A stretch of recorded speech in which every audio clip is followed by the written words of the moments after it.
ન્યૂઝમાં આપનું સ્વાગત છે। હું રિંકુ। હવે સમાચાર જોઈએ વિસ્તાર। સુરતના સરથાણામાં આવેલ પ્રાણી સંગ્રહાલય ખાતે પ્રાણીઓ માટે પડતી ઠંડીને લઈને પ્રાણીઓ માટે ખાસ વ્યવસ્થા કરવામાં આવી છે।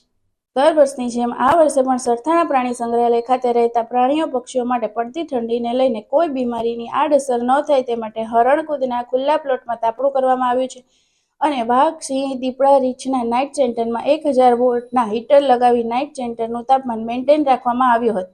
આ સિવાય પક્ષીઓના પાંજરા પર 100 વોલ્ટનો બલ્બ લગાવી વાતાવરણ મેન્ટેન રાખવાનો પ્રયાસ કરવામાં આવી રહ્યો છે।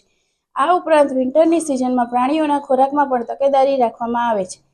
હાલમાં સુરતનું ટેમ્પરેચર જે ડાઉન થઈ રહ્યું છે એના માટે પ્રાણીઓની જે હેલ્થ પર અસર ન થાય એના માટે અમે ખાસ કરીને હરણકુળના પ્રાણીઓમાં તાપણાની વ્યવસ્થા કરી છે। આ ઉપરાંત જે હિંસક કેટ ફેમિલીના છે વાઘ, સિંહ, રીંછ, દીપડા, એમાં અમે હીટરની વ્યવસ્થા કરી જેથી કરીને પ્રાણીઓને ઠંડી ના લાગે અને એ લોકોની હેલ્થ જળવાઈ રહે।